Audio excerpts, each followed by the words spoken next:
Welcome back to the CUET 24/7 और आज हम करने वाले हैं बायोलॉजी का सैंपल पेपर और हमारे पास 5 सेक्शंस है। आपको पता होना चाहिए कि इन 5 सेक्शंस में से कैसे क्या चीजें होती हैं।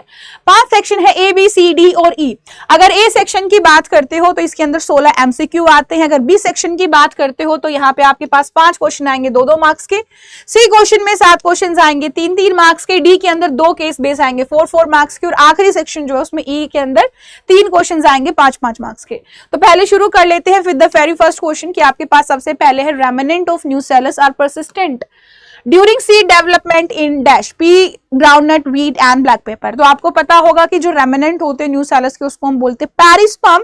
पेरिस्पर्म जो कि बीट रूट के अंदर या फिर आपके पास ब्लैक पेपर है या फिर जो अखरोट होते हैं इन सब के अंदर काफी बार देखा जाता है, जिसको हम पेरिस्पर्म बोलते हैं। That is diploid in nature. Answer will be D. Next आता है वॉल लेयर जो आपकी होती है माइक्रोस्पोरेंजिया की, वो नरिश करती है पॉलन ग्रेन को। वो कौन सी होती है? तो आपको पता होता है कि हमारे पास जो माइक्रोस्पोरेंजिया है it consist of 4 cells. 4 cell wall होती है। सबसे बाहर एपिडर्मिस, एंडोथीशियम, मिडल लेयर और फिर सबसे अंदर tapetum. And tapetum is the one जो नरिशमेंट करती है। नेक्स्ट हमारे पास आ जाता है a short piece of DNA having 20 base pairs were analysed to find the number of nucleotide base in the each polynucleotide strand. Some of the result shown in the dash. अब इसने कहा 20 base pair. 20 base pair का मतलब ये है कि आपका DNA double stranded होता है। तो एक डीएनए की स्ट्रैंड के अंदर 20 बेसिस है, सेकंड वाले के अंदर भी 20 ही आपके न्यूक्लियोटाइड है। जब दोनों अटैच करेंगे तो 20 बेस पेयर बन जाएंगे। अब यहाँ पे जरा देखो, इसने बोला क्या है कि आपके न्यूक्लियोटाइड एडेनिन के कितने प्रेजेंट होंगे स्ट्रैंड नंबर 2 में। स्ट्रैंड नंबर 2 में कितना एडेनिन होगा? सीधी सी बात है, अगर मेरे पास 4 एडेनिन है, 4 साइटोसिन है, तो इस तरफ मेरा 4 हो जाएगा ये ग्वानिन, इस तरफ से मेरा 5 हो जाएगा ये ग्वानिन। राइट और इधर मेरे पास एडेनिन 4 है तो इधर मेरे पास थाइमिन 4 हो जाएगा। अब क्योंकि इसने 20 का कहा था, मेरे को पता है कि 4-4-5 कितना होता है? 4-4-5 कितना होता है? 13 होता है। और इसने कितना कहा? 20 कि 20 बेस पेयर है। बट मेरे पास जो डाटा मैंने निकाला ये 13 का ही निकला। यानी कि थाइमिन की जो यहाँ पे नंबरिंग है, थाइमिन कितना होगा मेरा? यहाँ पे कितना थाइमिन होना चाहिए? यहाँ पे अकॉर्डिंग टू द हमारा स्टेटमेंट यहाँ पे हमारे पास 7 थाइमिन इधर होंगे और हमारे पास यहाँ पे इस सेकंड स्ट्रैंड में 7 एडेनिन हो जाएंगे। राइट, तो हमारा आंसर क्या हो जाएगा? 7। हमारा आंसर क्या हो जाएगा? 7। नेक्स्ट चलिए टू नेक्स्ट। इसके अंदर कह रखा है कि भैया एक सर्टेन स्पीशीज है इंसेक्ट की जिसके अंदर 13 क्रोमोसोम है और वहीं पे दूसरी के अंदर 14 क्रोमोसोम है। तो आपको बताना 13 वाला क्या है, 14 वाला क्या है। Mails and females, all mails and all females. देखो इंसेक्ट जो होते हैं you can identify with many ways कि आपका क्या सेक्स है। राइट, जैसे फॉर एग्जाम्पल हम बात कर लेते हैं drosophila. Drosophila is a drosophila melanogaster is insect, fruit fly बोलते हैं। उसके अंदर जैसे फीमेल्स होती हैं, हम ह्यूमंस होते हैं, XX एंड XXY, ये वहां पे देखने को मिलता है। एंड सम जैसे कि आपके पास कुछ स्नेक्स हैं, कुछ लिजर्ड्स हैं, कुछ रोटिफोर्स हैं। There are some organisms like honey bee is also there जो पार्थिनोजेनेसिस करते हैं, जहां पे आप हैप्लॉइड डिप्लॉइड कंडीशन की बात करते हो। फीमेल डिप्लॉइड होती है, मेल हैप्लॉइड होता है। बट सम आर देयर जहां पे हम XO कंडीशन की बात करते हैं। What is XO condition? XO condition is कि जो मेल्स होते हैं, male are having XO situation and female are having XX situation. तो आपकी जो फीमेल्स होती है usually they have 1 extra chromosome.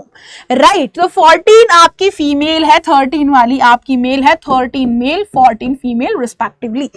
Next is आपके एक पर्टिकुलर लोकस पे फ्रीक्वेंसी जो एलील की है वो 0.8 है और दूसरे एलील की 0.1 है। यानी ये बड़ा ए है, यानी डोमिनेंट ए 0.8, रिसेसिव 1 इज 0.23। तो आपको ये बताना है फ्रीक्वेंसी जो होगी हेटेरोजाइगोट्स की एक रैंडम मेटिंग पॉपुलेशन में वो कितनी होगी ये आपको बताना है। 0.32, 0.16, 0.24, 0.48। तो आपको बहुत अच्छे से पता है कि जब भी हम बात करते हैं डोमिनेंट कंडीशन की, बात करते हैं तो it is always P in homozygous condition and P² in heterozygous condition. वहीं पे हम रिसेसिव की बात जब करते हैं तो रिसेसिव के अंदर it is Q in homozygous condition and Q² इन आपका हेटेरोजाइगस पॉपुलेशन की हम बात कर रहे हैं। बट जो आपकी हेटेरोजाइगोसिटी है वो आपकी कैसे डिनोट करते हैं? 2 + PQ। 2 into P Q, right. हमारे पास कितना हो जाएगा 0.28, 0.8 इंटू में 0.2 इंटू में आपके पास 2, ये हमारे पास यहाँ पे चीजें आएंगे। 8 दूनी 16, 16 दूनी 32, राइट। तो आपके पास 0.32 क्या हो जाएगा, 0.32 आपका यहाँ पे आंसर हो जाएगा। तो आप ये सभी चीजें कंफर्म भी कर सकते हैं। यस, बिल्कुल सही, आप ये कंफर्म भी कर सकते हैं, आपके पास सोल्यूशन गिवन होता है वहां पे, तो आपको घबराने की जरूरत नहीं होती है। Next is variation caused due to mutations are, जो आपकी वेरिएशन खोज की गई थी म्यूटेशन से, वो आपकी कैसी थी। देखो अगर मैं वेरिएशन की बात करूं तो there are 2 people, one is Darwin जो कहता है कि भैया हमारा म्यूटेशन जो है स्लोली स्लोली हुआ है, एक डायरेक्शन में हुआ है, राइट। वहीं पे आपके पास हुगो डी वेरिस आता है जो म्यूटेशन के लिए कहता है कि our mutation is like a huge mutation, it is sudden mutation जो ऑल ऑफ सडन हुई है, और इस म्यूटेशन की वजह से ये हमारी रैंडम नहीं हुई, एकदम से सडन हुआ है, एंड ये हमारी डायरेक्शनलेस हुई है, कोई डायरेक्शन नहीं हुई है ना, ऐसा हमारा बोला गया। अब देखो अगर तुम यहाँ पे देखो तो variation caused due to mutations, इसके अंदर आपके पास दोनों ऑप्शंस है, random and directionless, random and directional, random and small, random small and directional. अब यहाँ पे आप सोच समझ के आंसर कीजिएगा कि आप यहाँ पे आंसर क्या करते हैं, क्योंकि ये बड़ा ही इंपॉर्टेंट सवाल हम लोगों के लिए हो जाता है। हाँ जी, चलिए बताइए, फटाफट बताइए, ये आपको पता होना चाहिए, बहुत आसान है, वेरी इजी, वेरी इजी। चलिए फटाफट,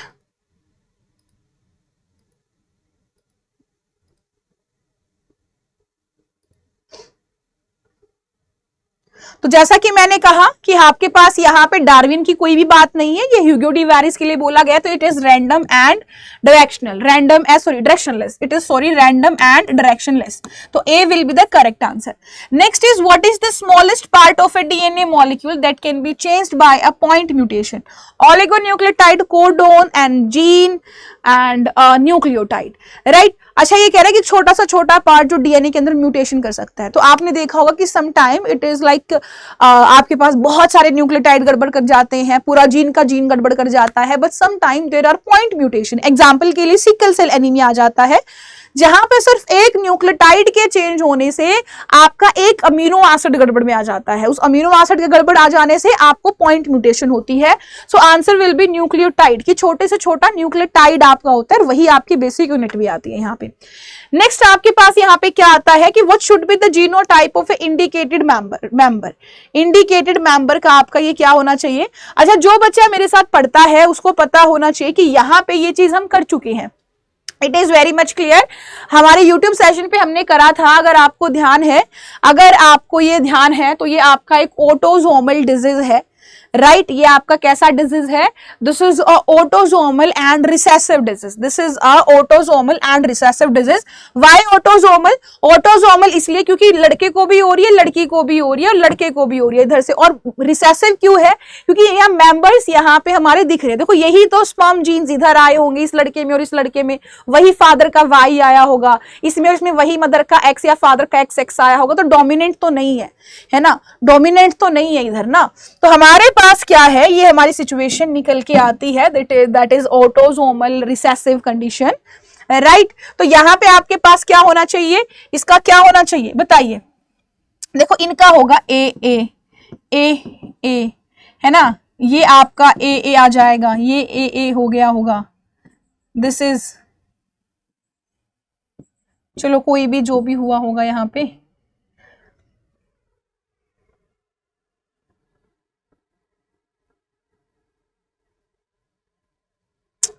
चलो अब इधर रिसेसिव है तो स्मॉल ए, रिसेसिव है तो स्मॉल ए, इसका पूछा था तो answer will be this D, small age, right. आगे देखिए, आगे हमारे पास है patient was advised to have a kidney transplant, to suppress the immunity reaction the doctor would administrate him statin produced by Monoscus pervoacis, statin produced by Streptococcus thermophilus, cyclosporine produced by Trichoderma, cyclosporine A produced by Clostridium butylicum। सो चलो ठीक है, इसी के बारे में बात कर लेते हैं, इसके सोर्सेज के बारे में ही। अगर आप बात करो मोनस्कस परपोवासिस से, तो मोनस्कस परपोवासिस से ऑब्वियसली हम स्टेटिन निकालते हैं, statin is a blood cholesterol lowering agent, right. Second is streptococcus thermophilus, यहां से हम निकालते हैं क्या, streptokinase, that is a blood clot buster, right. Trichoderma polysporum polycyclo, ये आपका ठीक है, साइक्लोस्पोरिन ए, इससे हम ट्राइकोडर्मा पॉलीस्पोरम से निकालते हैं एंड ये आपका इम्यूनिटी सप्रेसिव एजेंट होता है। साइक्लोस्पोरिन ए आपका क्लोस्ट्रीडियम ब्यूटिलिकम से हम ब्यूट्रिक एसिड निकालते हैं, ना कि कोई इम्यूनिटी सप्रेसिव एजेंट। तो answer will be C, answer will be C. आपके पास यहाँ पे एक आपके पास दिया गया है कि एंडोन्यूक्लियस की और एक्सोन्यूक्लियस की एक्टिविटी गिवन है। आपको बताना है कि वो आपकी जो इमेज है, यहाँ पे जो एक्टिविटी आप लोगों को गिवन है, इसमें से कौन सी सही है, कौन सी सही है। तो आपको पता होना चाहिए कि एंडोन्यूक्लियस जो है मिड में कट कर सकते हैं। कहाँ करते हैं? डीएनए के मिड में कट करते हैं, और ये हमारे कहाँ कट करेंगे? अगर तुम बात करोगे किसकी, अगर तुम बात करते हो भैया एक्सोन्यूक्लियस की, तो ये आपके एंड में कट करते हैं। कहाँ कट करते हैं? एंड में कट करते हैं, राइट। अब तुम देखो यहाँ पे इसने काटा कहाँ से? बीच से काटा, ठीक है। यहाँ से इसने आपका एंड से काट दिया, अच्छा ठीक है, 3 to 5 में काट दिया। इसने कहा कि ठीक है भैया, यहाँ से फिर से एक ऐसे काटा, इधर से बीच से काट दिया। लॉजिकली आप हो सकता है ये ठीक हो, बट ये दोनों तरफ से कटेगा, ये आपको याद रखना है। फिर इधर देखिए, इधर आपके पास है ये, इधर से साइड, इधर एंड से काटा, एंड वाला तो वैसे ही गलत हो जाएगा यहाँ पे, क्योंकि एंड से काट ही नहीं सकता, है ना। एक इधर हमारे पास आ गई situation, this is the situation, right, this is the situation. फिर एक हमारे पास यहाँ एंड से काट दिया, तो यहाँ पे 5 एंड बन गया। यहाँ पे क्या बन गया भैया? 5 एंड बन गया, ठीक है।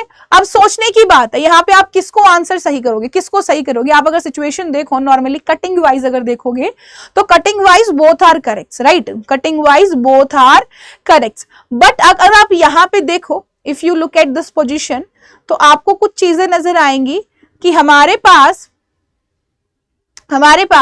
ये वाली चीज सेम है। अगर आप यहाँ पे देखो 3 to 5, 3 to 5, 5 to 3, 5 to 3, इधर आपका बीच में मिड में कट कर रहा है, राइट, मिड में कट कर रहा है। पर जब ये मिड में कट कर रहा है तो आपने एक चीज ध्यान देनी थी कि जब इसने कट करा यहां से, तो ये वाला एंड थर्ड एंड हो जाना चाहिए था। ये वाला एंड कैसा हो जाना चाहिए था? थर्ड एंड हो जाना था, जो कि 5 कर दिया इन्होंने। इन्होंने गड़बड़ क्या करी कि उल्टा लिख दिया, है ना। वो थर्ड एंड बनना था, वो फिफ्थ बना दे, जो फिफ्थ बनना था वो थर्ड बना दे कटिंग के बाद। कितनी देर में आएगा? कितनी देर में आएंगे?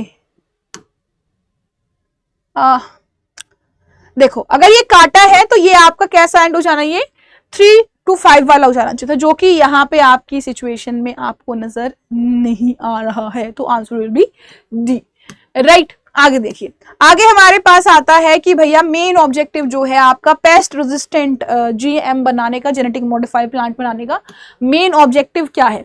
मेन ऑब्जेक्टिव क्या है? तो सीधी सी बात है, प्लांट्स में अगर हम कोई भी चीज बना रहे तो उसके क्या रीजन हो सकते हैं? रीजन हो सकते हैं हमको ज्यादा क्वालिटी चाहिए, ज्यादा प्रोडक्शन चाहिए हमको, या फिर किसी पेस्ट से, किसी वीड से हमको क्या चाहिए? निमेटोड से हमको प्रोटेक्शन चाहिए। तो कह रहे इको फ्रेंडली पेस्टिसाइड, बट हम पेस्टिसाइड बनाते ही नहीं है यहाँ पे।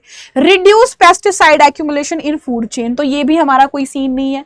Eliminate pest from the field without using manual labour, without using manual. अच्छा हाँ, ये हो सकता है, बी वाला हो सकता है, हमको ये चाहिए नहीं ना, फूड चेन में हमको चाहिए नहीं, है ना, फूड चेन में हमको चाहिए नहीं। Eliminate pest from the field without use of manual labour, manual labour का कोई सीन नहीं है। Retain maximum nutritional context in the crop that would be otherwise consume by, नहीं, न्यूट्रिशन का भी कोई मतलब नहीं है। Answer will be B, answer will be B, right. आगे देखो, आपके पास यहाँ पे एक ग्राफ गिवन है, सॉइल 1, बी एंड सी। आपके पास ये सैंपल्स हैं, राइट, और ये जो सैंपल्स हैं इनके जो टेम्परेचर और सॉइल का मॉइस्चर है वो भी आइडेंटिकल है। वो कैसा है? आइडेंटिकल है, बट डीकंपोजिशन रेट आपकी अलग अलग दिखाई गई है ना। और अब यहाँ पे देखो, यहाँ पे जो 1 है, 1 डिफाइन करता है कि 1 के अंदर लिग्निन है ना। बी डिफाइन करता है काइटिन, और सी डिफाइन करता है नाइट्रोजन कंटेंट, और 4 इंडिकेट करता है शुगर कंटेंट। तो आपके पास सॉइल ए, बी और सी है, राइट। तो आप देख पा रहे हो कि सेम टेम्परेचर, सेम नमी, यानी कि सेम आपके पास मॉइस्चर है, उसके बाद भी एक ए सॉइल ऐसी है जिसके अंदर high level of sugar level बहुत फास्ट आपका हो रहा है, डिकम्पोज, है ना। और आपका दूसरा नंबर पे काइटिन बहुत जल्दी आपका खत्म हो रहा है, डिकम्पोज हो रहा है। वहीं पे बी जो हमारी आती है, यहाँ पे सबसे ज्यादा काइटिन और लिग्निन डिकम्पोज हो रहा है। और सी वाली जो सॉइल है, यहाँ पे उल्टा है, नाइट्रोजन और शुगर बहुत जल्दी खत्म हो रही है। तो ऐसा यहाँ पे क्या है, यही हमको जानना है। तो ऐसा आपको जो बताना है, आपको क्या बताना है? आपको बताना है कि भैया विच सॉइल शो फास्टर डीकंपोजिशन, कि कौन से सैंपल में सोयल जल्दी डीकंपोज करेगी। अच्छा, जल्दी डीकंपोज कौन सी करेगी, अगर आप देखोगे तो एक चीज आपको समझ में आ जाएगी, कौन सी सोयल जल्दी डीकंपोज करेगी, तो ये आपकी सी वाली करेगी भैया। कौन से वाली करेगी, अगर आप देखो सोयल सैंपल सी जल्दी डीकंपोज करेगी, क्योंकि इसके अंदर एक एक्यूरेट और बिल्कुल सही चीज दिखाई हुई है, ये लेवल है, राइट, कि आपके पास अगर मान लो अगर आपके पास नाइट्रोजन और शुगर ज्यादा है तो आप बहुत जल्दी डीकंपोज करोगे, बट इसके अंदर आप देखो इसके अंदर काइटिन बहुत ज्यादा है, लिग्निन भी काफी हद तक ज्यादा है ना, तो इसके कंपैरेटिवली तो ये बहुत स्लो जाएगा। यहाँ पे भी आपके पास लिग्निन और ये चीज इसके कंपैरेटिवली ज्यादा, तो शुगर वाला और नाइट्रोजन वाला जल्दी जल्दी डीकंपोज होता है, ये चीज हमको मालूम है, तो answer will be soil sample C. आगे हमारे पास असरेशन एंड रीजनिंग वाले हैं, ये हमको पता है कि पहले वाला होता है कि भाई असरेशन रीजनिंग सही है, सही एक्सप्लेनेशन है, दूसरा कह रहा है दोनों सही है बट एक्सप्लेनेशन ठीक नहीं है, फिर तीसरा कहेगा भी असरेशन तो ठीक है बट रीजनिंग आपकी गलत है, और ये हमको पता है, ये हम वैसे ही कर लेंगे। पहला कह रहे हैं कि भैया प्राइमरी एंडोस्पर्म जो है न्यूसेलस जो है उसका डिप्लॉयड होता है, primary endosperm nucleus is diploid, right, तो ये बात तो ठीक है, इसमें कोई दिक्कत वाली बात नहीं है कि नहीं, है कि नहीं, नहीं बिल्कुल भी नहीं, ऐसा नहीं होता। प्राइमरी एंडोस्पर्म न्यूसेलस आपका डिप्लॉयड होता है कि नहीं होता है, चलिए आप मुझे बता दीजिए, होता है कि नहीं होता, नहीं होता, नहीं होता, नहीं होता, ऐसा नहीं होता। प्राइमरी एंडोस्पर्म न्यूक्लियस हमारा डिप्लॉयड नहीं होता, कैसा होता है, ट्रिप्लॉयड होता है, कैसा होता है, ट्रिप्लॉयड होता है, इसीलिए फॉल्स है। प्रोडक्ट डबल फर्टिलाइजेशन का है, ये बिल्कुल सही बात है, यानी कि हमारे पास ऑप्शन नंबर डी बन जाएगा कि रीजनिंग तो हमारी सही है पर हमारा एसरेशन गलत है। फिर है राइबोसोमल आरएनए सिंथेसाइज किया जाता है न्यूसेलस ऑफ द सेल, तो मुझे बताइए क्या ये बात ठीक है, बिल्कुल ठीक है। हमारे पास जो राइबोसोमल आरएनए बनता है वो न्यूसेलस में बनता है, जितना भी ट्रांसक्रिप्शन है किसी भी आरएनए का वो न्यूसेलस में ही होता है। Translated with the enzyme RNA polymerase 3, तो आपको पता होना चाहिए कि ribosomal RNA is made up of rRNA and rRNA is synthesised by using RNA polymerase 1 not 3, तो ये आपका गलत हो गया, यानी असरेशन ठीक, रीजनिंग हमारी गलत। Next is smoking can raise blood pressure and increase heart rate, that's true, that's true, बिल्कुल सही है, कोई दिक्कत और कोई परेशानी नहीं है, बिल्कुल सही कह रहा है। क्यों कर देंगे, क्योंकि स्मोकिंग के अंदर होता है निकोटीन, और निकोटीन के बॉडी में आने से एड्रेनल ग्लैंड बहुत सारा एड्रेनालाइन और नॉन एड्रेनालाइन हमारे बॉडी में क्या करती है, रिलीज करती है, और जिसकी वजह से हमारा ब्लड प्रेशर बढ़ जाता है और हार्ट रेट बढ़ जाती है, तो दोनों बिल्कुल सही है एंड करेक्ट एक्सप्लेनेशन, तो आंसर नंबर यहाँ पे ए हो जाएगा। फिर PCR is a powerful technique to identify genetic disorder, that's true. PCR can detect mutation in a low amount of DNA, that's also true. यानी यहाँ पे भी हमारे पास assertion reasoning correct है with correct explanation, तो यहाँ पे भी आंसर हमारा क्या हो जाएगा, A हो जाएगा, right? आगे देखिए, आप आगे आपके पास बोला गया है explain the process of hormonal regulation of spermatogenesis. Spermatogenesis में किस तरीके से हार्मोन की रेगुलेशन की जाती है वो यहाँ पे आप लोगों को बताना है। तो आपको पता होना चाहिए कि स्पर्मेटोजेनेसिस कब शुरू होती है, आपकी प्यूबर्टी पे शुरू होती है, इसका आप आंसर यहाँ से लीजिए। ये आपकी कब शुरू होती है जी, प्यूबर्टी के टाइम पे शुरू होती है। अगर आप देखो प्यूबर्टी का टाइम तो यहाँ पे आपको नजर आएगा कि गोनाडोट्रोपिन हार्मोन जो आपकी हाइपोथैलेमस है, हाइपोथैलेमस से गोनाडोट्रोपिन रिलीजिंग हार्मोन आता है जो पिट्यूटरी पे गिरता है। पिट्यूटरी दो हार्मोन निकालेगी, LH एंड FSH।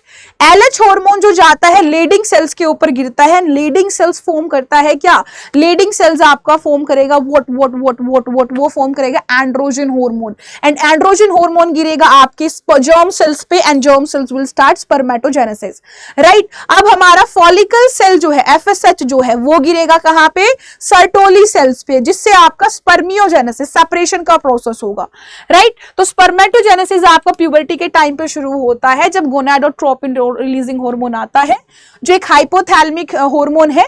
इसके इंक्रीज होने से पिट्यूटरी ग्लैंड एंटीरियर एंड जो है दो हार्मोन रिलीज करता है, luteinising and follicle, LH and FSH।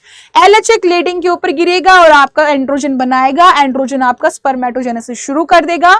FSH act करेगा सर्टोली सेल पे और स्पर्मियोजेनेसिस में हेल्प कर देगा, राइट। नेक्स्ट क्वेश्चन हमारा क्या कहता है, नेक्स्ट क्वेश्चन देखिए, यहां पे बोला गया है कि आपको एक्सप्लेन करना है, explain below explain below the show sequence of amino acid in part of hemoglobin molecule। यहाँ पे hemoglobin molecule आपका given है, उसका sequence दिया है amino acids का, right? क्या दिया है? अमीनो एसिड का सीक्वेंस गिवन है। ये इधर डीएनए से एमआरएनए, देन ये आपका चेन बना है, देन ये आपका क्या बना है? चेन बना है, राइट। अब यहां पे आपसे पूछा क्या गया है कि if the base T was substituted with A, अगर हम इस टी की जगह पे ए लगा दे, how would it effect the haemoglobin A. तो पहली बात तो हम टी की बात कर लेते हैं। टी कौन सा स्टार किया गया है? तो टी जो हमारा स्टार किया गया है दैट इज दिस वन। हमको किससे रिप्लेस करना है? हमको ये रिप्लेस करना है ए से। यानी अगर मैं यहाँ पे CAT करूंगी तो मेरे mRNA में क्या बन जाएगा? mRNA में मेरा बन जाएगा इसका थोड़ा उल्टा, that is GUA। And GUA किस चीज को रिप्रेजेंट करता है? GUA किस चीज को रिप्रेजेंट कर देता है? बताइए, GUA किस चीज को रिप्रेजेंट करेगा? If you want to answer then you can answer कि ये CTT से आप कैट में चले जाओगे, राइट? किस में चले जाओगे? कैट में चले जाओगे। तो अब आपके पास यहाँ पे क्या जाएगा? अभी यहाँ पे ग्लूटामिक है तो देन इट विल कम क्या? That will come what? Valine, right? GUG and GUA अंतर है ना? GUG and GUA अंतर है, बिल्कुल अंतर है, देयर इज अ डिफरेंस। तो यहाँ पे आपके पास क्या हो जाएगा भैया? यहाँ पे आपके पास होगा कि CTT आपका CAT बन जाएगा, जो कि वेलाइन के लिए कोड करता है। जो किसके लिए कोड करेगा? वेलाइन के लिए, क्योंकि GUA ये आपका किसके लिए कोड करता है? वेलाइन के लिए कोड करता है, और वेलाइन को रिप्लेस कर देगा ग्लूटामिक एसिड की जगह पे, और आपको हो जाएगा क्या? Sickle cell anaemia. What will happen? Sickle cell anaemia आपको हो जाएगा। फिर सेकेंड पार्ट क्या कहा इसने, जरा देखिए। सेकेंड पार्ट में क्या कहा इसने कि नेम द कंडीशन। कंडीशन हमने बता दी, haemophilia will sickle cell anaemia will be the condition, जहां पे biconcave RBC sickle shape की हो जाएंगी, ऑक्सीजन डेफिशिएंट हो जाएंगी, बट मलेरिया से अफेक्ट नहीं होगी कभी भी, never ever. Next is your graph, कि आपके पास एक ग्राफ गिवन है, एक आपके पास इधर टाइम का ग्राफ, इधर कंसंट्रेशन ऑफ एंटीबॉडी का ग्राफ गिवन है, एंड इस ग्राफ से आपको बताना क्या है कि corresponding response of the body X and Y, interpret graph and explain the reason for such a response shown by the body, कि ऐसा क्यों है, ये आपको बताना है कि ऐसा ग्राफ, ऐसी कंडीशन क्यों आई है, यही आपको बताना है। देखो, अगर मैं यहाँ पे बात करूं तो आपके पास एक वैक्सीन दी गई है, यहाँ पे लिखा गया है अच्छे से कि आपके पास क्या है जी? वैक्सीन दी गई है, M of the second dose of vaccine, M आपकी गिवन है, राइट? जब हमने फर्स्ट डोज दी तो उस टाइम पे बॉडी ने बहुत कम रिस्पॉन्स दिखाया था। रीजन बीइंग, जब उसने पहली बार उसने कैटर करा, तो पहली बार उसने एंटीबॉडी बनाई, तो पहला रिस्पॉन्स जो होता है ना, इट इज ऑलवेज कि हमारी बॉडी में कोई भी एंटीजन फर्स्ट टाइम एंटर करता है तो हम बहुत ही लो और स्लो रिस्पॉन्स देते हैं, स्लो इंटेंसिटी का, एक्स इंटेंसिटी का हमने रिस्पॉन्स दिया। बट जैसे ही हमने, ये L हमारी पहली थी, इधर हमारी M आ जाएगी, यस। जैसे ही, wait a minute guys, wait a minute, please give me a second, yes।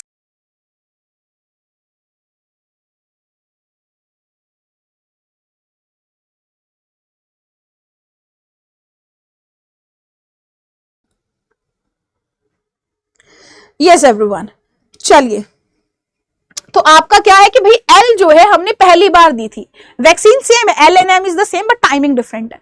जब हमने L दिया तो आपका रिस्पॉन्स बहुत ही लो रिस्पॉन्स आया, L के टाइम पे X रिस्पॉन्स आया। पहली बार बॉडी में आई थी, एंटीजन को रिकॉग्नाइज करेगी, टाइम टेक कर लेगी भैया, तो इंटेंसिटी स्मॉल थी, प्राइमरी इम्यून रिस्पॉन्स था। यहाँ पे कैसे वाला था? Primary, it is primary immune response. But जैसे ही हमने M टाइम पे सेकेंड टाइम हमने करा तो एक हाई इंटेंसिटी का आया, क्यों? हमारे पास एंटीबॉडी पहले ही बन गई थी, तो ये हाईली इंटेंसिटी का रिस्पॉन्स आया। रीजन में ये सेकेंड टाइम आ रहा था, राइट? इसको याद हो गई, मेमोरी होती है हमारे RBCs की, राइट? नेक्स्ट इज कि आपके पास नीचे एक इमेज गिवन है। नेक्स्ट इज आपके पास क्या है? नीचे एक इमेज गिवन है, एंड इस इमेज में बोला है कि some place had blue colonies, कुछ के अंदर ब्लू कॉलोनीज है।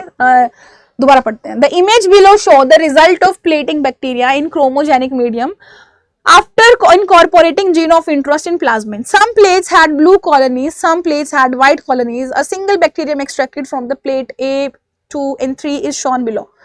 ठीक है, तो ये कह रहा है कि on your basis of observation identify plate A which is a white, give reason. Plate दूसरे वाली आइडेंटिफाई करो जो ब्लू है और रीजन बताओ ऐसा क्यों है. तो let's talk about it. Plate 1 जो है, अगर आप यहाँ पे देख पाओ तो आपको पता होना चाहिए, तो आपके पास बीटा ग्लैक्टोसाइडेज एंजाइम होता है.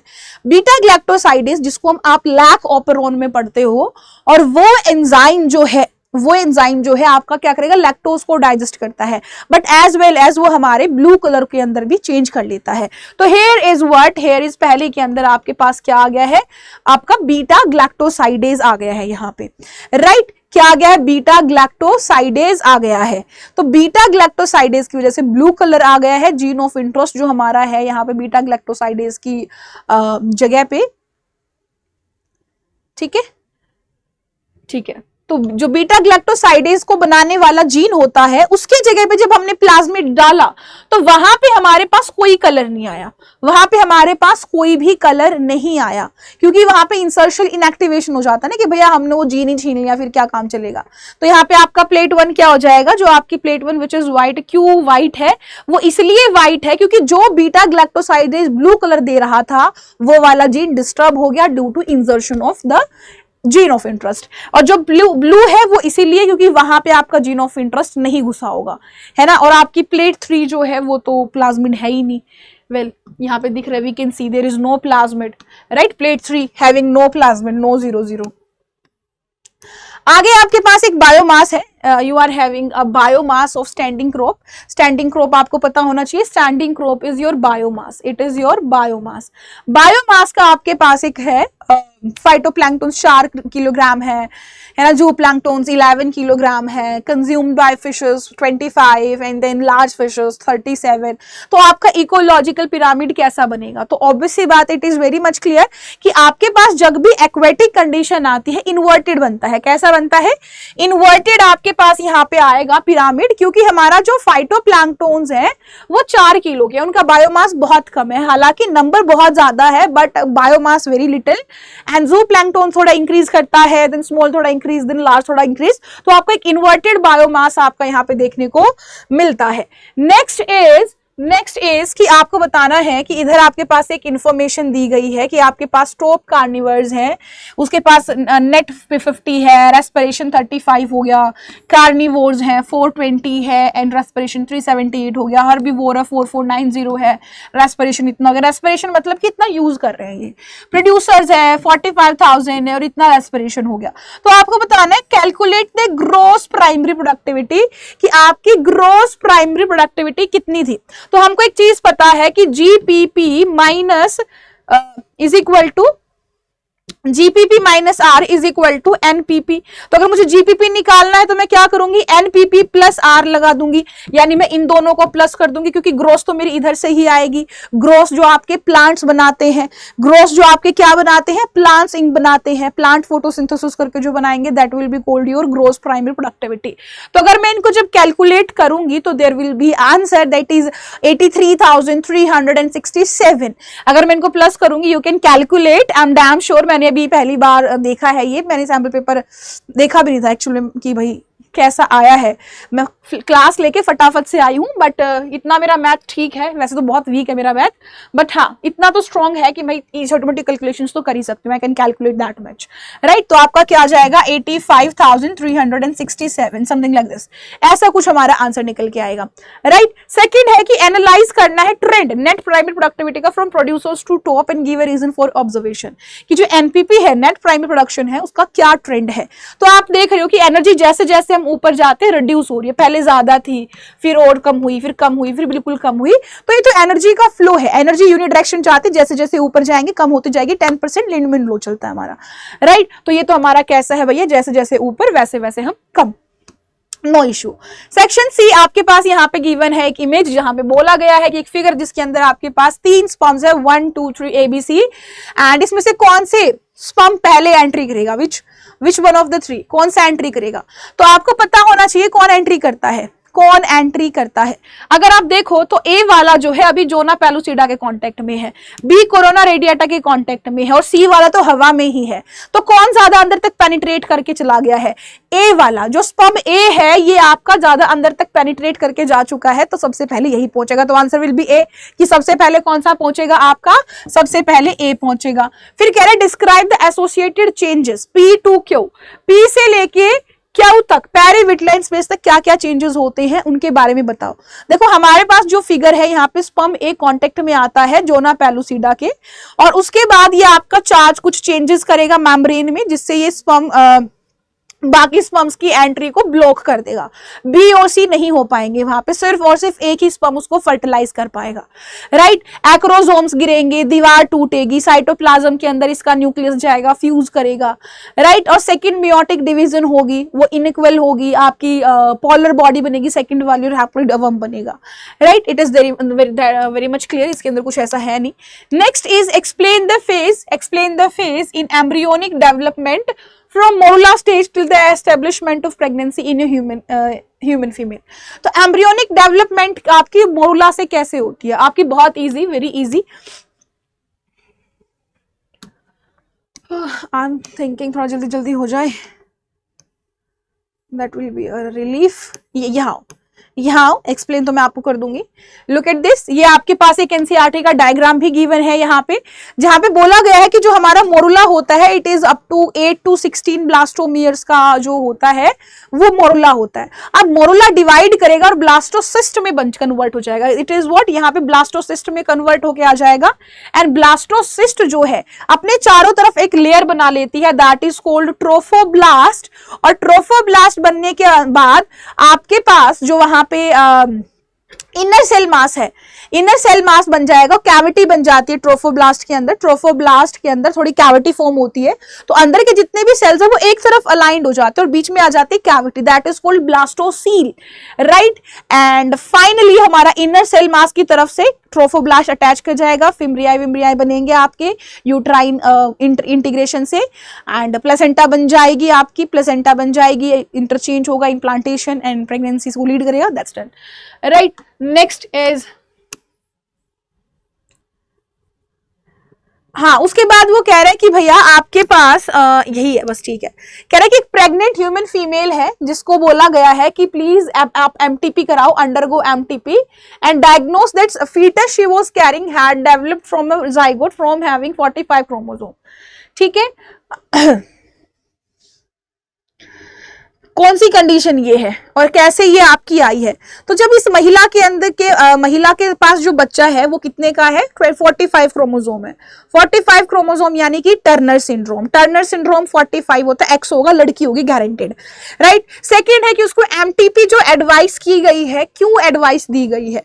पहला रीजन कि जो लड़की पैदा होगी, है ना, जो लड़की पैदा होगी उसकी रूडिमेंट्री ओवरी होंगी, इमेच्योर ओवरीज होंगी, कभी एग नहीं बनाएगी, फीमेल वाले फेमिनिन कैरेक्टरिस्टिक्स नहीं आएंगे, सेक्सुअल कैरेक्टर्स जो आते हैं सेकेंडरी वाले वो नहीं आएंगे, और मेंस्ट्रुअल साइकिल और इनफर्टिलिटी ये सारी चीजें भी उसके अंदर होगी, राइट। तो इसीलिए आगे आपके पास कुछ ग्राफ है, आपके पास यहाँ पे 3 ग्राफ दिए गए हैं नेचुरल सिलेक्शन के, जहां पे shaded area marked with arrow, एक एरो के साथ मार्क कर रखा है और इंडिविजुअल पॉपुलेशन को दिखा रहा है। जो आपका selected which are not selected, the dotted vertical line show the statical means, okay. तो आपके पास यहाँ पे पहला क्वेश्चन है कि what name are given to type of selection showing in graph A B and C. तो पहली बात ये आपका कैसा होगा यहाँ पे, अगर आप देखो, अगर आप ध्यान से देखो तो यू विल सी कि इधर आपके पास जो सिलेक्शन है वो थोड़ा कुछ इस तरीके का है, इस तरीके का जो स्टेबलाइजिंग कंडीशन में बनता है, that is a stabilizing condition, right. कैसा है? स्टेबलाइजिंग कंडीशन में आपको बन रहा है कि इधर भी आपकी पॉपुलेशन है, same population is there, right. फिर सेकंड में देखो आप बी के अंदर कैसा है, कैसे कैरेक्टर्स यहाँ पे हैं, इसके पास डायरेक्शनल है, ये कैसे है, ये डायरेक्शनल है, there are direction, one sided है, वन साइडेड है। एंड उसके बाद इधर आप देखोगे तो आपका इनिशिएशन और लास्ट में नहीं है, जस्ट मिडल में है, ये आपका डिसरप्टिव वाले होते हैं, डिसरप्टिव वाले हैं, राइट। कैसे वाले हैं? डिसरप्टिव वाले हैं। तो आपका बी आंसर भी आई थिंक इसने यही बोला है कि सिलेक्शन के बाद आपका क्या कुछ होगा, सेम चीज, सेम ही है आंसर, इसका चेंज नहीं है, आंसर चेंज नहीं है, same. A is stabilizing, B is directional, C is disruptive. Right. आगे देखो, एरिएशन जो टैंक होता है सीवेज ट्रीटमेंट प्लांट में इज नॉट फंक्शनल प्रॉपर्ली, अगर वो फंक्शन ना करे प्रॉपर वाइज तो उसका क्या इंपैक्ट होगा आपकी बीओडी के ट्रीटमेंट पे। तो भैया देखो ये बात तो बहुत क्लियर सी बात है, अगर आपके पास सेकेंडरी ट्रीटमेंट आप करा रहे हो वहां पे आप एरिएशन ना दो, ऑक्सीजन ना दो, तो इसकी वजह से आपके जो फ्लोक थे, बैक्टीरिया था, फंजाई था, उनकी ग्रोथ नहीं होगी।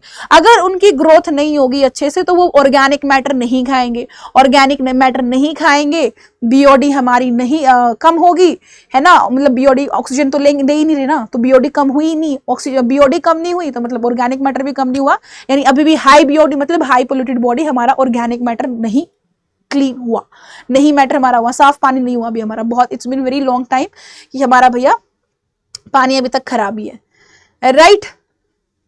चलिए आगे चलिए, आगे आपके पास आते हैं कि एक फार्मर है, उस फार्मर ने दो वेराइटीज ग्रो कराई हैं, वेराइटीज ए एंड बी। उसने नॉर्मल क्रॉप ए फील्ड वाला लिया, NGM corn crop in the field B. He observed corn borer attacked in the field A and to control it spore of BT were spread in the field A, right. तो यहाँ पे बोल रहा है कि name the gene in the spore responsible for control of this pesticide. अब क्योंकि इसकी है कैसी भैया, कॉर्न क्रॉप बना रहा है, कॉर्न क्रॉप, कॉर्न बोरर आपका आता है यहाँ पे क्राई 1AB, कौन से वाला आता है, इसके लिए क्राई 1AB आपका आ जाता है। फिर कह रहा है कि आपका जो बीटी स्पोर है क्या वो बी के ऊपर भी व्हाट इफेक्ट उसका होगा। तो इफेक्ट बहुत इजी, आपको पता है inactive toxin, crystalline toxin, pro inactive, है ना, गट की एपिथेलियल टिश्यू के साथ अटैक करेगा और प्रोलिफरेशन करेगा, स्वेलिंग करेगा, स्वोलो करके फाड़ देगा, मार देगा वो उसको। फिर कह रहा है कि क्या फील्ड बी रेजिस्टेंट हो जाएगा इससे, फील्ड बी भी रेजिस्टेंट हो जाएगा क्योंकि बीटी टॉक्सिन हमारा क्लोन किया गया, हमारे प्लांट में डाला गया है, तो ऑब्वियस सी बात है कि भैया वो एक्सप्रेस तो करेगा ही, एक्सप्रेस तो करेगा ही। तो हमारे पास ये जो बी वाला फील्ड है ये भी ऑटोमेटिकली क्या हो जाएगा, उस इंसेक्ट से रेजिस्ट हो जाएगा। नेक्स्ट इज LPLD यानी कि lipoprotein lipase deficiency genetic disorder होता है जहां पे एक पर्सन को ना डिफेक्टिव जीन आ जाता है लाइपेज के लिए। लाइपेज पता है ना, लिपिड को डाइजेस्ट करता है, एंड इसकी वजह से high triglyceride, stomach pain, fat deposit under tissue, ये सब चीजें हमारी बन जाती हैं। उसकी वजह से हमारा लीवर, पेनक्रियाज, डायबिटीज भी हो जाती है। डिसऑर्डर जो है बच्चे अगर उनके अंदर आ जाते हैं, अब बच्चों के अंदर ये आ जाते हैं तो आएंगे कहां से, ऑटोसोमल रिसेसिव से आएंगे। ऐसे आपके पास ERT एंजाइम रिप्लेसमेंट ट्रीटमेंट है जो इसको ठीक कर सकता है। तो पहला बता रहा है कि what procedure is followed by ERT, बताओ कौन सा यहाँ पे आपका प्रोसीजर होगा। तो you should be very aware कि फंक्शनल एंजाइम लाइपेज जो हमारा दिया गया है वो इंजेक्शन से देंगे हम। कैसे देंगे एंजाइम, हम कैसे देंगे, इंजेक्शन से देंगे, सीधी सी बात है, इंजेक्शन से देंगे। आपका वन पॉसिबल ड्रॉबैक क्या हो सकता है, वन पॉसिबल ड्रॉबैक ये हो सकता है कि हमको ये बार बार देना पड़ेगा क्योंकि एक टाइम के बाद जो हम एंजाइम दे रहे हैं वो खत्म हो जाएगा और उसके बाद आपको दोबारा वो एंजाइम डालना पड़ेगा, वो लाइफ टाइम नहीं काम करता। आगे आपका LPLD ट्रीटेड कैसे किया जा सकता है यूजिंग बायोटेक्नोलॉजी, तो हम 3 तरीके से कर सकते हैं। One is gene therapy, permanent cure, बच्चे के अंदर डायग्नोस कर दो जब वो एम्ब्रियो की फॉर्म में है, एंड सेकंड इज एंजाइम डालेंगे हम उसके अंदर, तो उसके अंदर उसको परमानेंट सोल्यूशन तो नहीं बट हाँ टेम्पररी रिलीफ उसको जरूर मिल सकता है, राइट। चलिए तो दो बहुत है।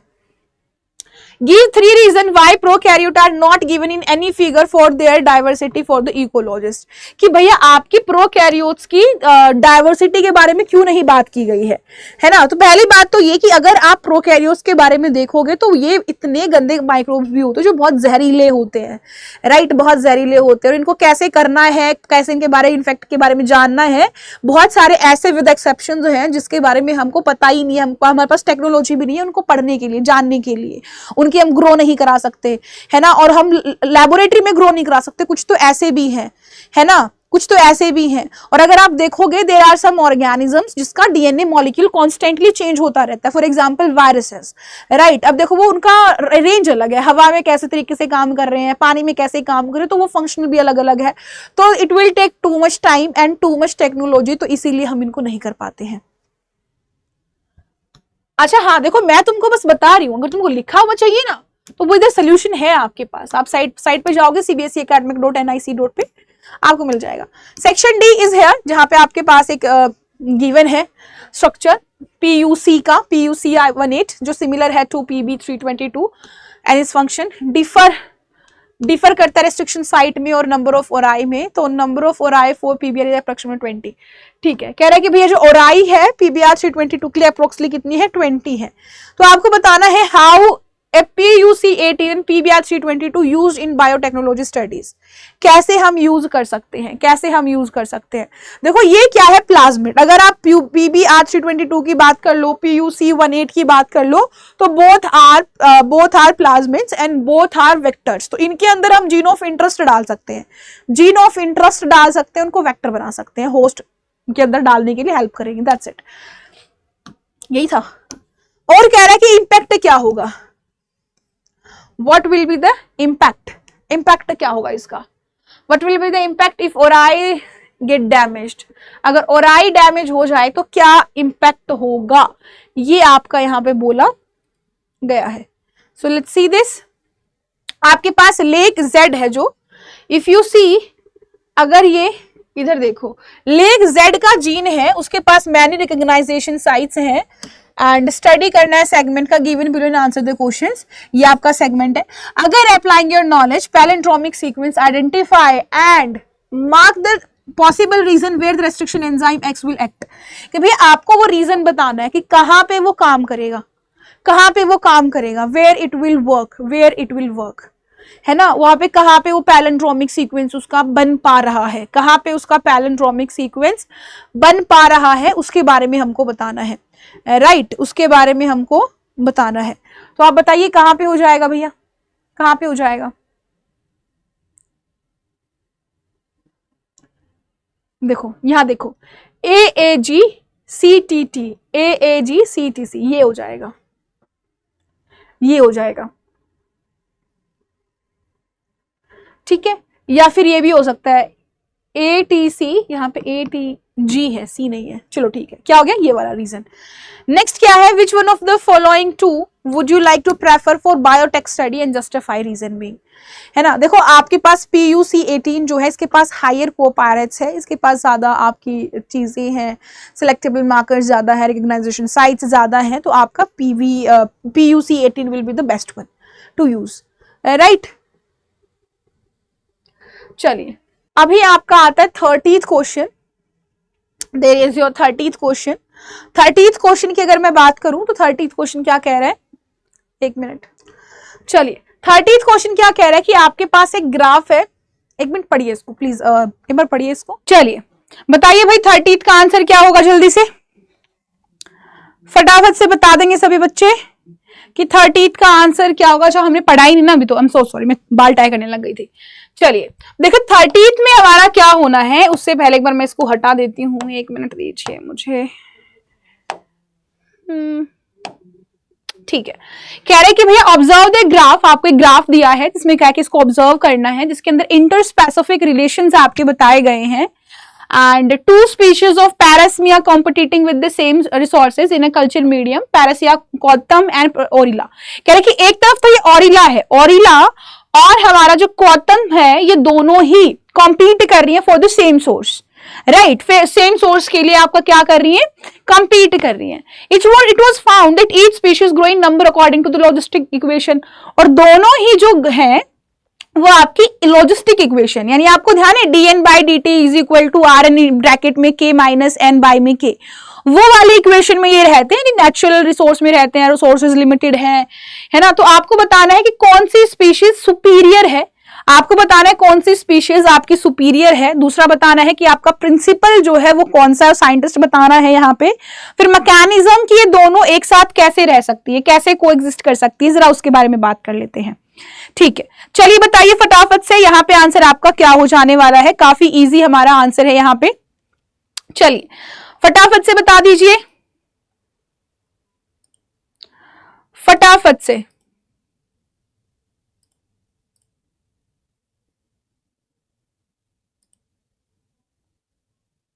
देखो अगर मैं ओरिला की बात करती हूँ, ये हमको दिख रहा है कि ओरिला का चार्ट बहुत ज्यादा हाई है, इसका number of population is very high, right तो हमारा नंबर ऑफ पॉपुलेशन यहाँ पे बहुत ज्यादा है, तो यहाँ पे हमारा आंसर क्या हो जाएगा, एक आंसर हो जाएगा हमारा भैया ये पैरासियम ऑरिलिया हो जाएगा। राइट वहीं पे अगर आप दूसरे की बात करो तो आपके पास साइंटिस्ट कौन से आते हैं, जेएफ गोज आते हैं। राइट जो बताते हैं आपका किसके बारे, competitive exclusive principle, competitive exclusive principle वो बताते हैं और बोलते हैं कि भैया ऐसी बात है कि जब आप अगर डिवाइड कर दोगे ना इनको इक्वली तो हमारी दोनों ही स्पीशीज क्या कर जाएंगी, को एग्जिस्ट कर जाएंगी। क्या कर जाएंगी, दोनों ही स्पीशीज हमारी को एग्जिस्ट कर जाएंगी। हियर इज द आंसर कि कॉम्पिटेटिव एक्सक्लूसिव प्रिंसिपल हमारा यहाँ पे लाई करता है और जहां पे कहा जाता है कि दो क्लोजली रिलेटेड स्पीशीज आपकी एग्जिस्ट नहीं कर सकती है बहुत लंबे टाइम तक, एक इंफीरियर रहेगी एक सुपीरियर रहेगी, एक दूसरे को एलिमिनेट कर देगी। बट यहाँ पे हमारे पास एक क्वेश्चन दूसरा भी है कि भैया दोनों कोएग्जिस्ट कैसे कर सकती है। कोएग्जिशन भी इसी के अंदर बताया गया है जहां पे कहा गया कि अगर हम इन मैकेनिज्म में रिसोर्स की पार्टीशनिंग कर दें, यानी दोनों स्पीशीज के बीच में इक्वल फूड अगर रिसोर्स हम बांट देते हैं तो दोनों ही क्या कर जाएंगी, एग्जिस्ट कर जाएंगी, दोनों ही आपकी ग्रो कर पाएंगी। राइट आगे देखिए आगे क्या कहा जा रहा है, आगे आपके पास फिर से एक ग्राफ दिया गया है, this is A graph, this is B graph, और यहाँ पे एक ग्राफ जो है क्या इंडिकेट करता है म्यूचुअलिज्म को, हाँ के ना, हाँ के ना, ये आपको बताना है।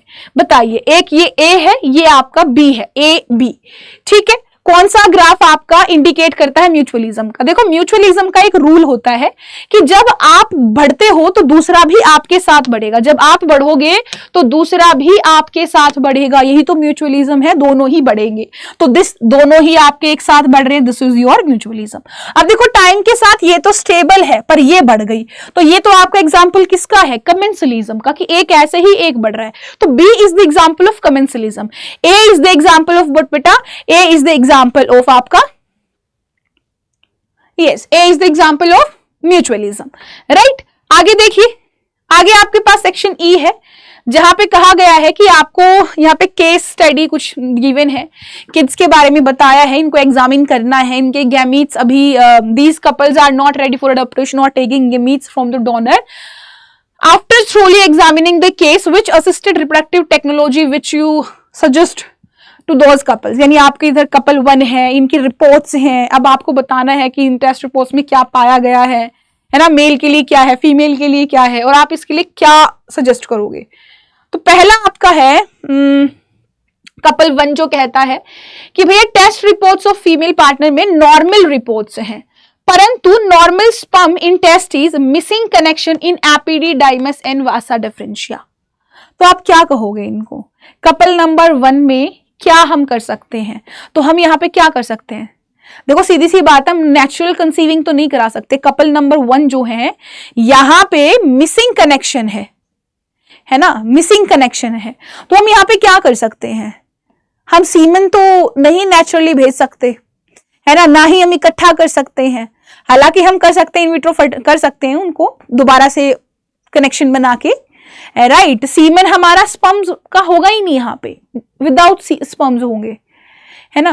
तो हम यहाँ पे जिफ्ट या आईयूटी कंडीशन यूज कर सकते हैं, जिफ्ट या फिर आईयूटी कंडीशन, कि नॉर्मल जो टेस्ट ट्यूब बेबी की कंडीशंस होती हैं ये हम यहाँ पे यूज कर सकते हैं, दोनों हमारे नॉर्मल है क्योंकि हम स्पर्म्स निकाल लेंगे वहां से, इकट्ठा कर लेंगे टेस्टिस में से। फिर ब्लॉकेज है फेलोपियन ट्यूब में, नॉर्मल रिपोर्ट्स मेल की है, तो जब आपकी ब्लॉकेज है फेलोपियन ट्यूब में तो यहाँ पे हम क्या कर सकते हैं, ये एग नहीं भेज पाएंगी, तो हम यहाँ पे अगेन आईयूटी कर सकते हैं, आईवीएफ इनविट्रो फर्टिलाइजेशन तो है ही है हर कहीं, आईयूटी कर सकते हैं क्योंकि हम फेलोपियन ट्यूब में बच्चा नहीं भेज पाएंगे, गिफ्ट नहीं कर पाएंगे, आईयूटी कर सकते हैं हम यहाँ पे, राइट आईयूटी।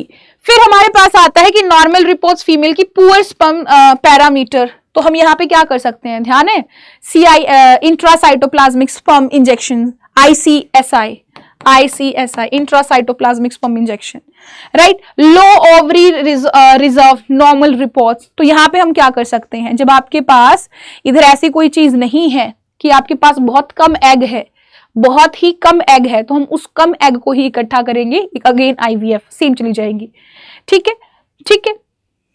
अब यहाँ पे sterilization in male and morphological abnormal sperm, ये फीमेल होना चाहिए नॉट मेल,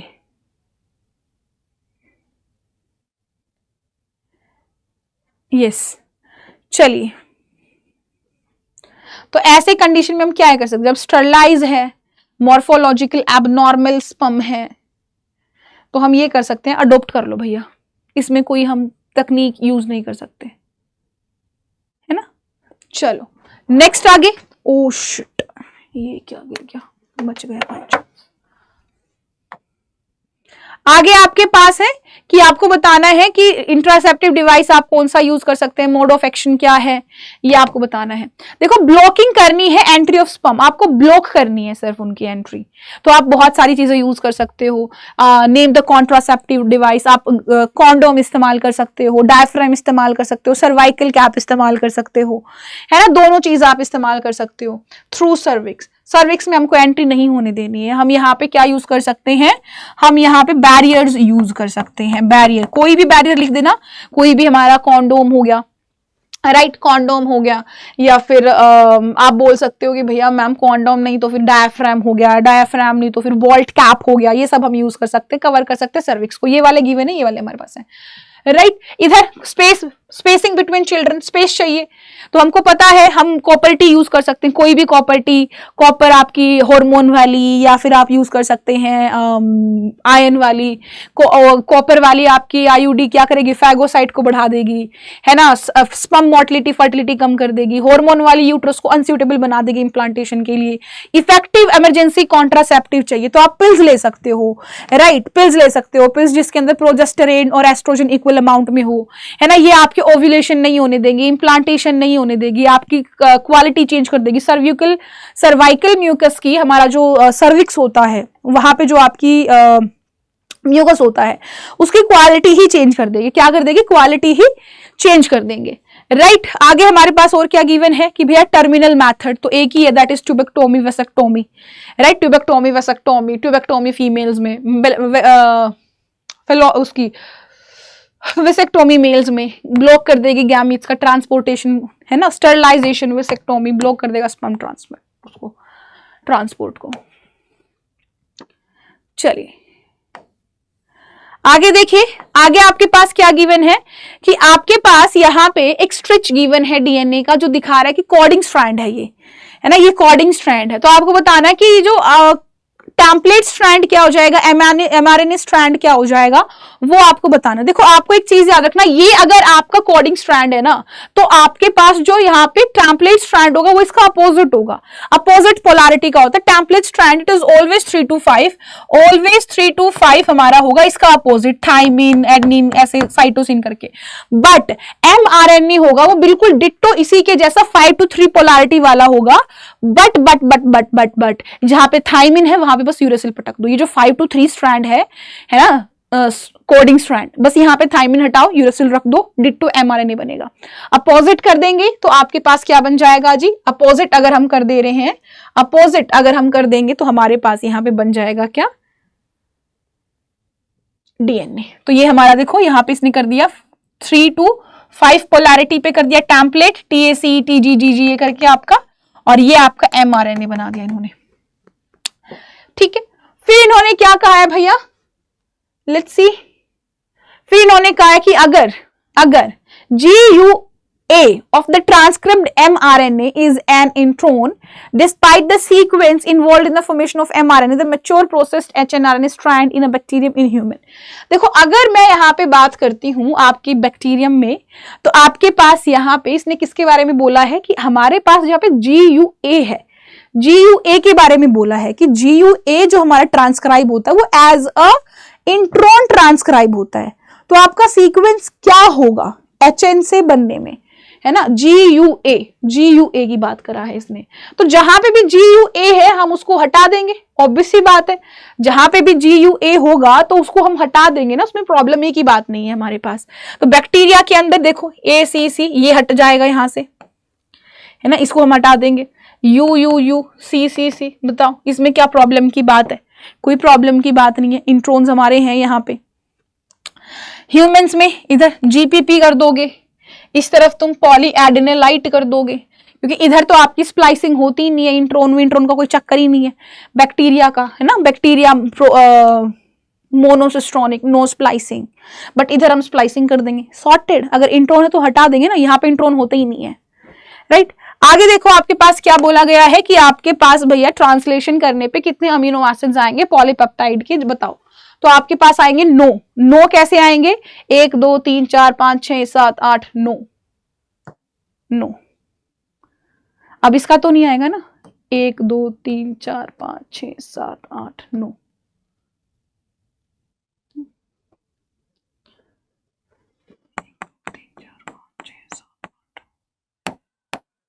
ठीक है, 9 ही आएंगे क्योंकि UAA is a stopping codon. 9 इसलिए आएंगे, ये आपका स्टॉपिंग कोडोन है, ठीक है। आगे देखो, आगे आपके पास यहाँ पे कुछ चीजें गिवन है, जहां पे कहा है कि भैया आपके पास एक कॉट कलर है, रेड कलर का है ना, व्हाइट कलर का भी कॉट कलर है जो सिंगल पेयर ऑफ एलील से कंट्रोल होता है। एक काफ है जो रेड भी रिसीव करती है और व्हाइट भी रिसीव करती है, उसको हम रोन बोलते हैं। तो आपको बताना है ये किसका एग्जांपल है, सीधी सी बात है, कोडोमिनेंस का एग्जांपल है। It's not incomplete dominance, it is codominance. Reason देना है क्योंकि आपके पास रेड भी दिख रहा है इफेक्टिव एंड व्हाइट भी इफेक्टिवली दिख रहा है, मतलब कोडोमिनेंस है। इनकम्प्लीट डोमिनेंस होता तो ग्रे कलर बन जाता, रेड था, व्हाइट था, पिंक बन जाता, कुछ और कलर बनता, राइट। बट दोनों का ही इफेक्ट बराबर दिख रहा है, इसका मतलब कोडोमिनेंस है। With the help of genetic cross, explain what will be the consecutive phenotypic of the calf when red is dominant over white, right? अगर आप रेड डोमिनेंट होता व्हाइट के ऊपर तो आपके पास जितने भी बच्चे बनने थे वो सारे रेड बनने थे, राइट। अगर रेड इनकम्प्लीटली डोमिनेंट होता तो आपके पास एक इंटरमीडिएट स्टेज जरूर बनती, राइट। एक इंटरमीडिएट स्टेज जरूर बनती कि अगर आपके पास एक प्योर ब्रीडिंग ऐसा कुछ होता तो आपके पास यहाँ पे रेड डोमिनेंट था तो आपके पास 3:1 में आ जाता, जो हमारा नॉर्मल भी मैंडल की है यहाँ पे। अगर यहाँ पे इनकम्प्लीट इसमें होता तो आपके पास आपके यहाँ पे तब भी 3:1 ही आता, कोई दिक्कत नहीं है ना। आगे देखो, explain the role of primary and secondary lymphoid organ and flow chart, infected cell survive virus, replicate and release.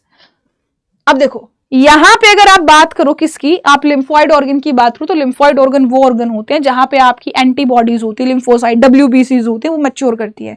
Primary जैसे bone marrow and thymus, 2 he gland है जो आपकी प्राइमरी है, राइट। 2 ही है आपकी primary lymphoid organ, bone marrow and thymus, right. उसके अलावा secondary pair पैचर हो गया, लिम्फ नोड हो गए, आपका स्पीलिन होगी, आपकी जो इंटेस्टाइन हो गया, स्मॉल इंटेस्टाइन, अपेंडिक्स हो गया, टॉन्सिल्स हो गए, ये सेकेंडरी लिम्फोइड के अंदर आ जाते हैं, राइट। थाइमस जो है आपका हार्ट के ऊपर होता है, बाइलोब्ड ब्रेस्ट बोन के ऊपर आपका होता है, ठीक है। ये टी लिम्फोसाइट की मैचुरेशन में हेल्प करता है। वहीं पे स्पीलिन जो है बीन शेप का होता है और लिम्फोसाइट और फैगोसाइट को कंटेन करता है, फिल्टर के जैसे काम करेगा। लिम्फ नोड भी एज अ फिल्टर ही करते हैं, सॉलिड स्ट्रक्चर्स होते हैं और क्या करते हैं, सॉलिड स्ट्रक्चर्स आपके छानते हैं। कोई अगर एंटीजन मिल जाए तो फिर एंटीबॉडी बनाते हैं। आपके पास ये देखो, सबसे पहले क्या है आपके पास यहाँ पे रेट्रोवायरस है जो वायरल RNA है, ये घुसता है आपके सेल में और ये वायरल RNA इंट्रोड्यूस करेगा, फिर ये RNA से DNA बनेगा, RNA से DNA बनेगा। DNA आपका जो जीन एनिमल था उसके DNA के साथ कंबाइन कर जाएगा, ये वायरल DNA, मतलब जो RNA आपका था वायरस का, उस वायरस के RNA का वायरस का DNA बनेगा। वायरस का DNA उस ह्यूमन के DNA के साथ क्या कर जाएगा, कंबाइन कर जाएगा। उसके बाद वो अपनी ही बहुत सारी कॉपीज बनाएगा और बहुत सारे पार्टिकल बना लेगा, virus particle, and then finally burst out, that's it. तो ये था हमारा सैंपल पेपर। अब हम नेक्स्ट सैंपल पेपर जो एडिशनल सैंपल पेपर आया है उसको भी करेंगे in the very next class. तो अभी के लिए इतना ही। Goodbye and have a nice day everyone.